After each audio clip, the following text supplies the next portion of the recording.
masyarakat tidak mau adalah punya kebutuhan untuk kemudian melihat anggaran pemerintah.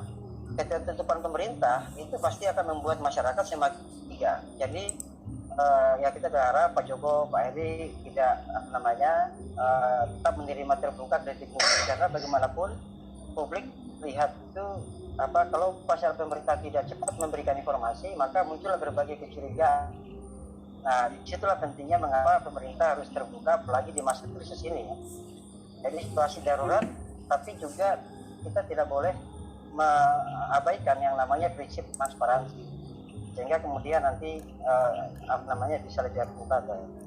Nah, ini juga kita melihat di Perpu 1/2020 ini kan yang kita sangat khawatir, karena jangan sampai pikirkan bahwa memang disebutkan bahwa segala biaya yang dikeluarkan oleh obat baik dengan penanganan COVID ini itu dianggap bukan sebagai kerugian negara, dan kemudian digugat dan perdata panjang itu beretikat baik. Nah, kebijakan Perpu ini atau pasal Perpu ini bisa bahwa di sinilah pemerintah daerah mesti hati-hati,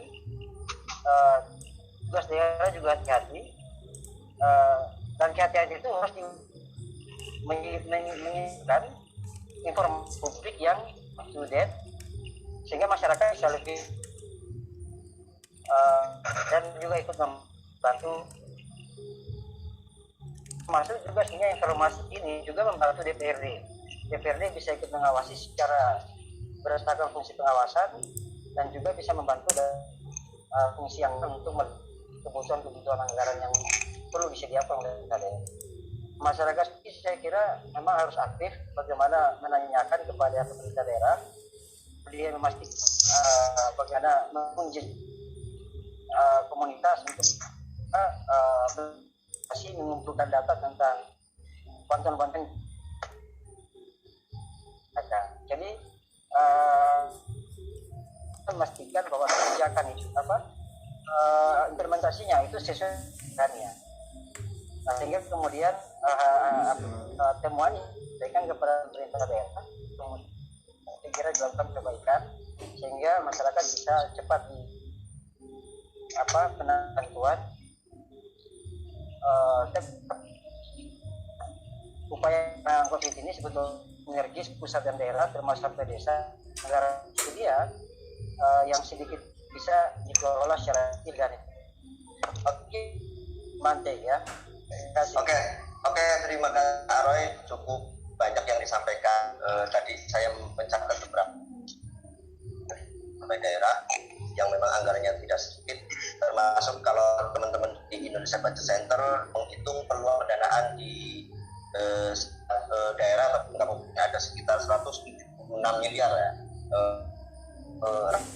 rata-rata Indonesia.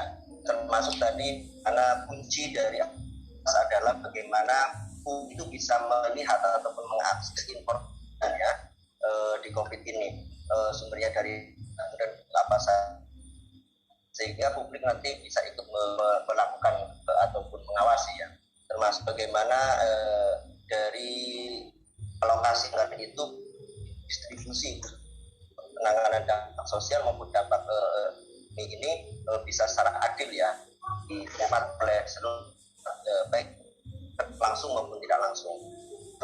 Oke teman-teman,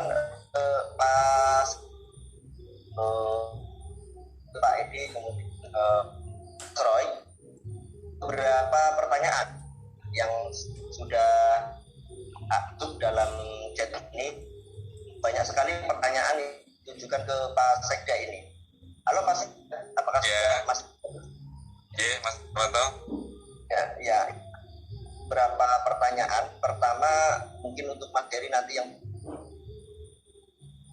politik ini kan tiap tahun ada tuh kenapa tidak direalokasi ataupun untuk langsung penanganan COVID-19 khusus buat jaring pengamanan yang menurut masyarakat ini angka yang tadi dialokasikan di di Dinsos maupun di masih kurang gitu ya.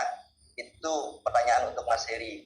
Pertanyaan berikutnya adalah ini di Mas Danardono. Nah, kawan kita. Selamat malam, Mas. Nah, ini untuk program PKH dan sembako, apa yang akan dilakukan oleh pemerintah kabupaten agar KPM keluarga penerima manfaat ini tidak menjadi masalah pada saat penyaluran program. Karena memang ini akan menjadi masalah kemudian kalau ketika pendataannya tidak dilakukan secara terintegrasi dengan bagus, data yang memang tidak